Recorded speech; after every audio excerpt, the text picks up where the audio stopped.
Welcome back, John. Thank you. Great to be back. Have you been amazed about the success of your film?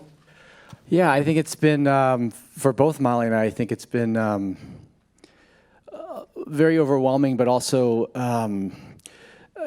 just very reassuring that there's like this, people are ready for this kind of story. Actually, it's been kind of, I was telling you earlier, it's been tough because I've been traveling around mostly by myself because Molly's back running the farm, and which I drew the longer stick, I guess, or whatever. And but yesterday was our anniversary, so I convinced Molly to come to dinner with me for our anniversary tonight in Santa Barbara, so she is here as well.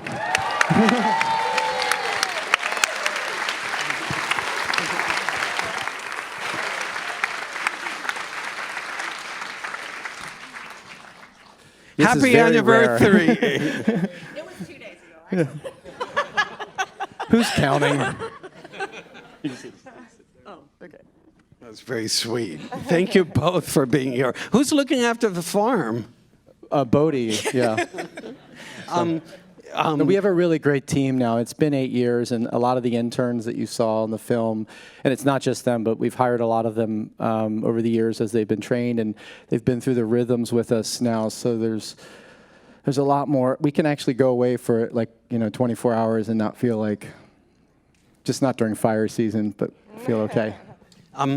John, both John and Molly, I would love to find out, this could have been a political film, this could have been a hard-hitting film. Instead, you evade all of that, and it just becomes this very positive, uplifting story about the environment and farming. Can you tell us about that you evaded all of that? Yeah, it was, it's definitely deliberate. I just feel like we've been, I came from the documentary world where the goal is to, scare you into caring.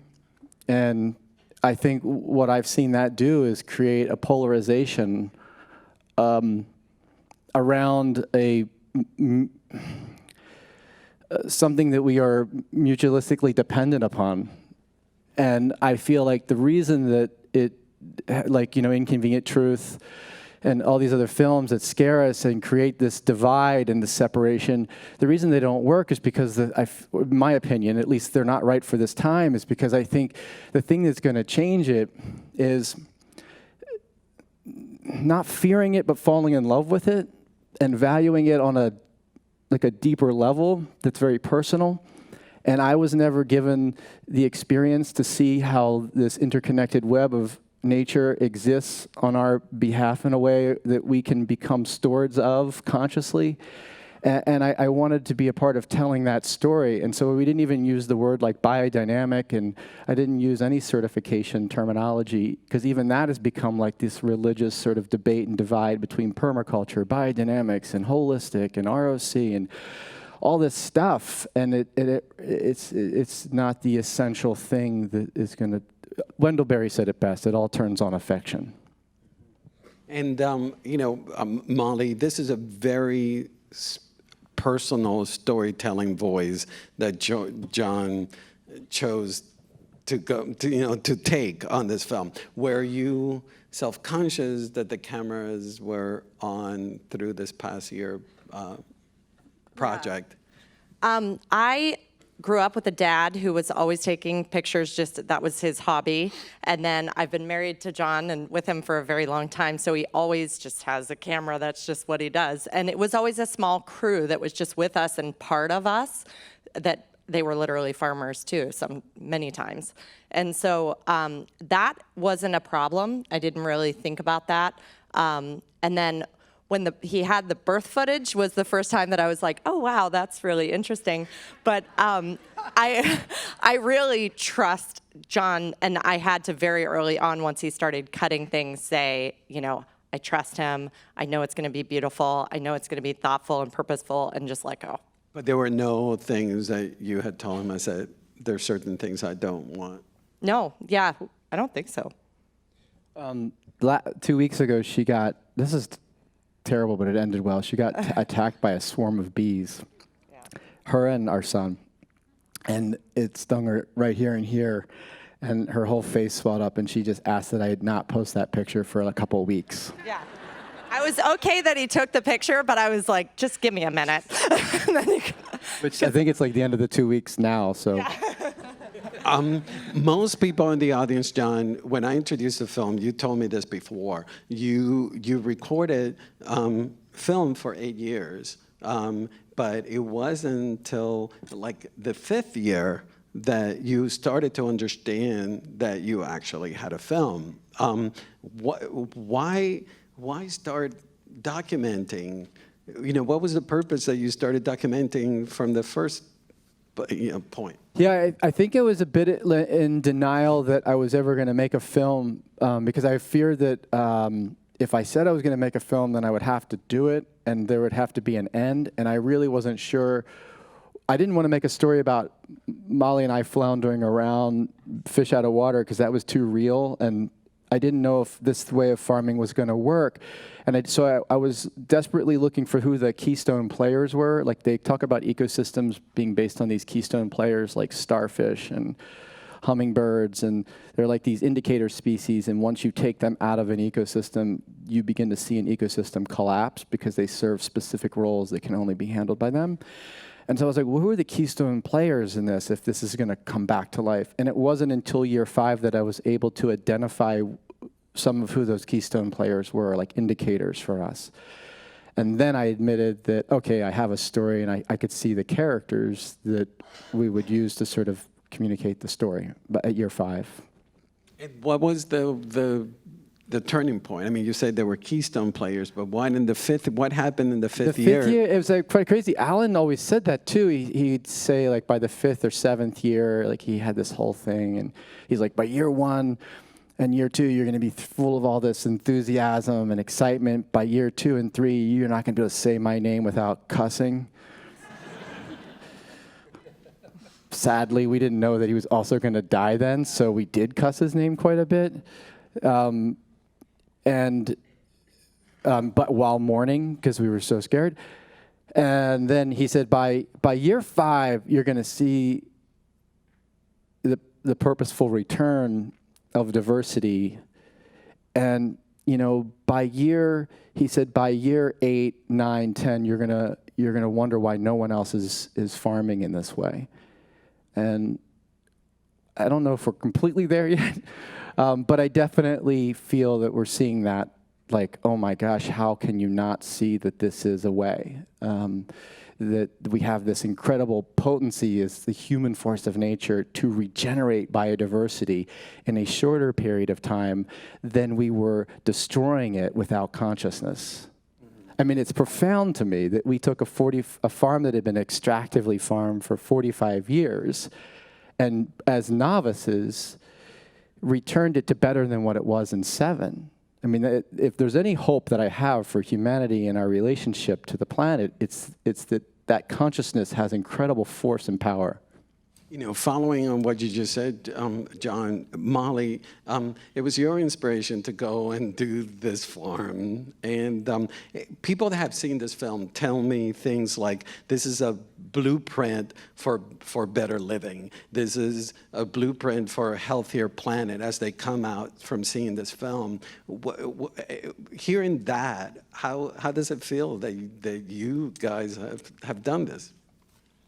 Wow, that's really nice. Yeah, I think that that's amazing, and I know that I can say that it's living up to what I would have wanted, in the sense that just how it feels to feel connected and how it changes you as a human being through finding that reconnection to nature. So if people are watching it, and then it's making them yearn to have that in whatever form, even if that connection is to the city or to a person or to anything, just finding that reconnection and love and awakening, that feels great. Thank you. And John, audiences we have adult audiences coming to see this film, but then they're bringing their kids. I told you outside that there's people that have seen this film 3, 5 times, and they're bringing their kids. Were you conscious that you wanted to make a film that appealed to both adults and also to a younger crowd? Yeah, I don't want to. This is an uplifting film, but it's pretty bad what we're facing. The loss of biodiversity and the loss of topsoil are to me, the two most important critical issues facing us today. And I think we always talk about children not raising children to be entitled to anything. And I think the one thing that they are entitled to is inheriting an inhabitable planet, and not just for our son's generation, but like 4 generations from now.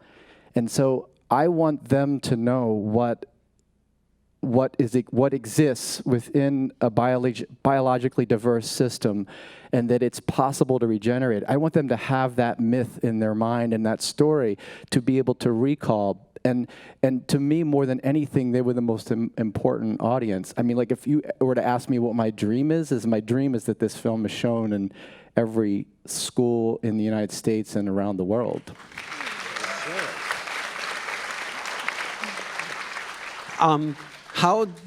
How challenging, or was it maybe fun, the fact that you're farming and at the same time building and editing this film?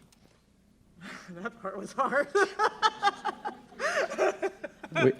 Last time you asked me, like, we got a great marriage counselor out of that one. Around year 3 and 4, it was really hard. Are any of the farm team here tonight? No? Okay. Sorry if you are here. I always say sorry to the team. It was really difficult, but it mostly more difficult in the last 2 years when we were editing the film and still shooting, and I was still trying to run the farm. I think still, like, coming off of the exhaustion of the 3rd and the 4th, it just kind of never ended because then it became the film. Yeah, and then the fires started. That was like the 2 fires. We had 3 of the worst fires in California in the last year and a half of our editing the film. And we were evacuating the barn with the drives at the same time that we were trying to move the cows and sheep into safe pastures. It was really bad. And I think the other thing, though, but during the 8 years, like, we amassed 90 terabytes of footage, which is a lot. It was 880,000 clips.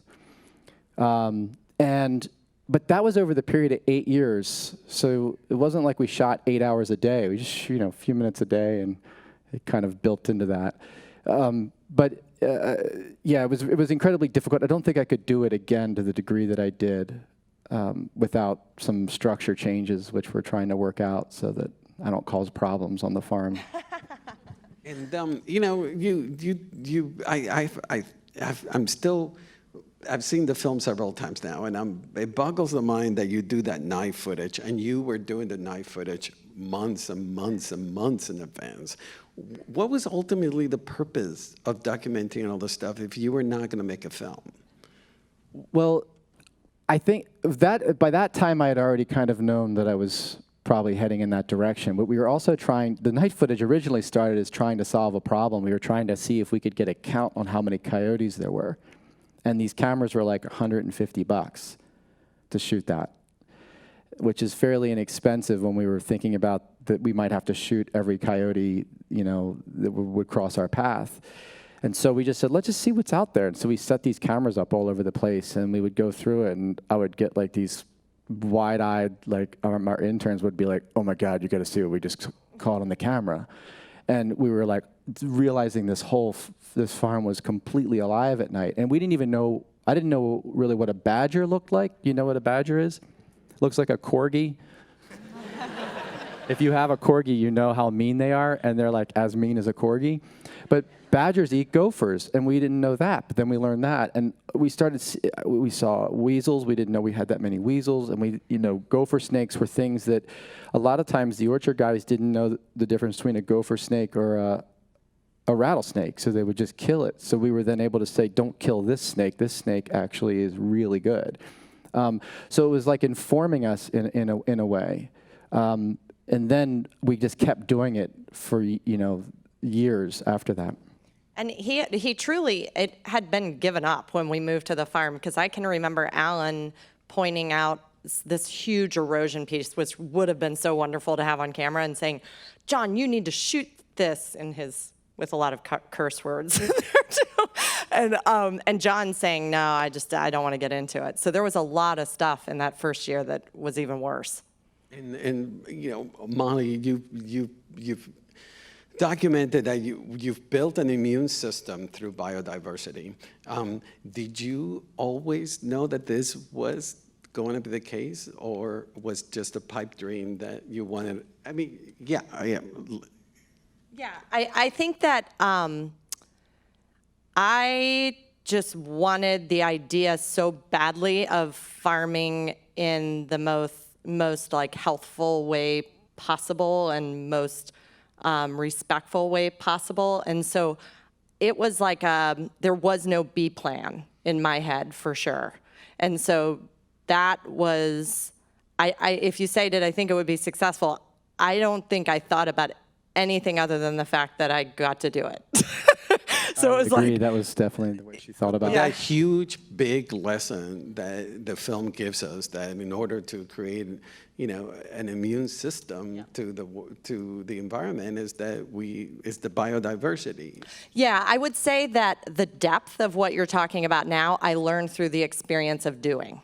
I think that John maybe had a clear, yeah, and that's true. And through, so my background came from how what I ate affected how I felt, and then learning to cook, and then teaching other people how to do that in their own body and start to create healing in the gut. So I knew that. I knew that through learning the right things, you could restore your body, and then that was carrying over into how we were approaching farming. So I knew that was real, but I don't think that I understood what that meant as far as how you see the ecosystem respond. It's not like I was like, oh, we're waiting on the owls. When the owls come, then that means we're here. I didn't quite know enough to know how far that goes or what it looks like when it gets there. But I just knew that you could heal things through going in that direction and staying the course. In what point through the 8 years that you understood that, you grasped that? I think we both got it at about the same time. It was year 5 where you start to see it come alive and respond to itself and see it start to heal itself. You can just see that happening, and that same thing happens in your body. At some point, you cross this threshold where you're not like propping it up, and instead it's with you on the journey and starting to hum. And so I think we both saw that hum start at year 5, which was what was so inspiring to him from a storytelling perspective. I mean, the whole relationship between like gut health, gut microbiome, and soil microbiome is incredible. Like once you've had, if any of you have been through a health crisis and you've healed yourself with food, those people who come to the farm and work for us end up being the ones that get soil right away, because it's the same thing. So you're trying to create species diversity, bacterial, fungal, even parasite diversity, right, within a healthy system that's kind of regulating itself against pests and disease. And so you're waiting for that time that it takes to kind of get that flywheel going, and then before you know it, you have these issues that start to just resolve. Like we had verticillium that attacked all of our apricot trees, and it's a bacterial infection that starts in the root zone, and there was this whole debate, well, it's happening because you have cover crops, so we need to get rid of all the cover crop. And we were like, hell no, it took 5 years or 4 years to get this cover crop to grow. So we just ignored it, and it stopped. It killed 12 trees out of like 10,000, and it just went away. We didn't do anything. It was the inaction and just like continuing to just trust that diversity is king. And that's really scary because you can't quite predict if you're right. You just have to sort of go with this idea that you can't have a foot on both sides of the circle. Yes. And that's the hardest thing. And I think in a way, ignorance is bliss for us, but honestly, those were the most difficult times because there's not a support group standing around you saying, it's probably going to work out. Your film is so specific about farming, but one of the things that I love about it, and I'm so passionate about the film is that so many other lessons are learned and interpretations. I mean, personally, the fact that problems are not problems, that problems are options to find other solutions. Yes.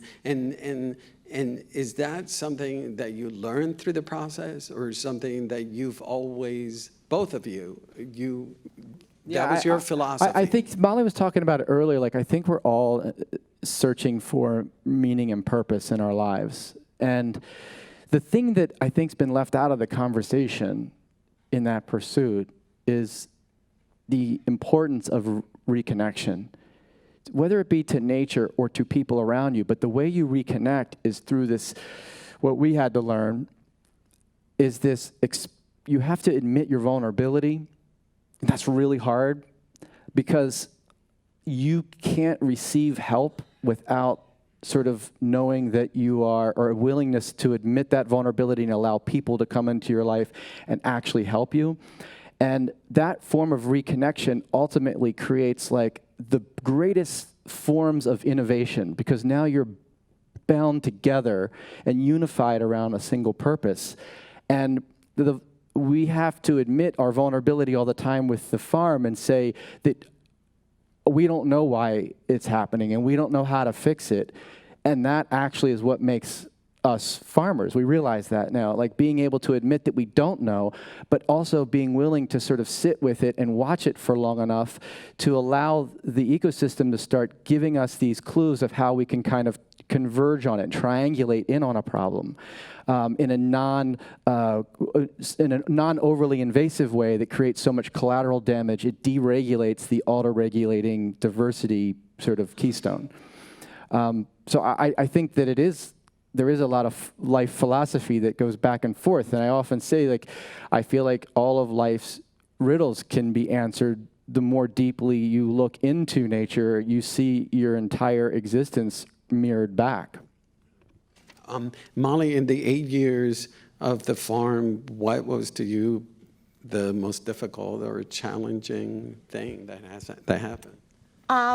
Well, anytime we went into any path where we were trying to conquer something, then that did not work. And so that you put yourself in a bind there, and it can get really exhausting from that. But the part that really was the hardest for me, the only time that it made me question and go, uh-oh, have I made an error in some way, is around year like 4, whenever I started to see cracks in John. I started to see him so worn out and not sure that he could make it.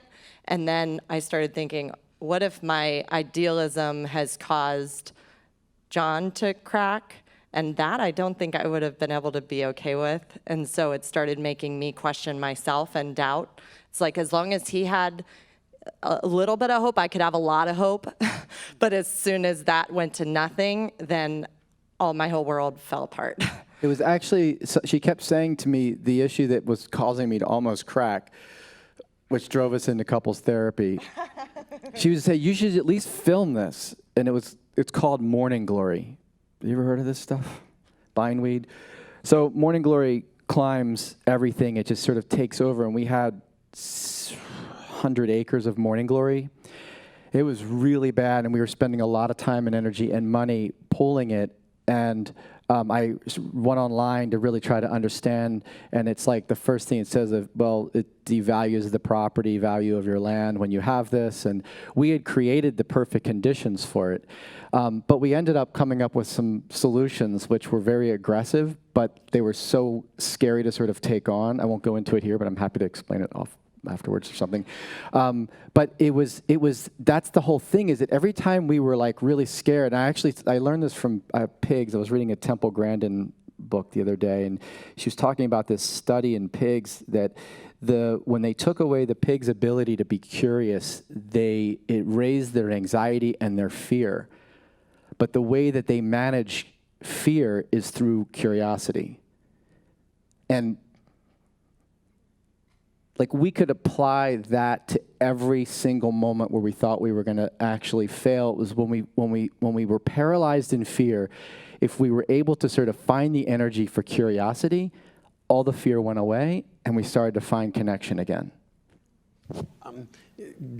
You teach us, Molly and John, that we have to pay close attention and to understand the connectedness of everything. I wonder how that lesson for you, Molly, has expanded to your wider life. That's a great question. I think one of the ways, just my life really is a farm, that's all. But it's is our team, our people on the farm. And so that interconnectedness that we're seeing in nature, it informed so much of how we treat the team and how we improve communication on the team, how we strengthen the team. So the same philosophies are absolutely effective in human interaction. And so that's probably been my most dominant way. I would say the first 5 years, 6 years was about building the immunology of the farm through the soil, the regeneration of the soil. And now we're at this point where we have this very complicated organism and this team of, professionals within their world that have to interact. And so we spend all of our time, and Molly now a lot of her time, more than even me now, keeping the communication pathways going and helping clarify the vision for the farm as a whole. And it's pretty amazing because really it's our greatest defense is our communication. And it goes back to my original idea with the film in not making it something that was going to be easily polarizing, because we will fail without connection. We need both sides, all three sides of this conversation around what it means to be human on this planet, involved and supportive of the innovation. And we've raised a generation of children that are trying their desperate, best to make change, and all they know how to do is be confrontational. And they're right to try to march against the things they don't like and to hate on this and to be against that. But we aren't encouraging a culture of innovation. And so I say innovation over confrontation is what's going to get us there. And I think it's all about keeping that flow of communication open even when we disagree. And so that is the immune system of our farm now. Well, thank you so much both for being here. It's incredible. Everybody, there is a tight turnaround, so Molly and John, we're going to exit this way, but John and Molly will be in front if we have further questions for the two of them. But once again, thank you so much for being here. What an honor.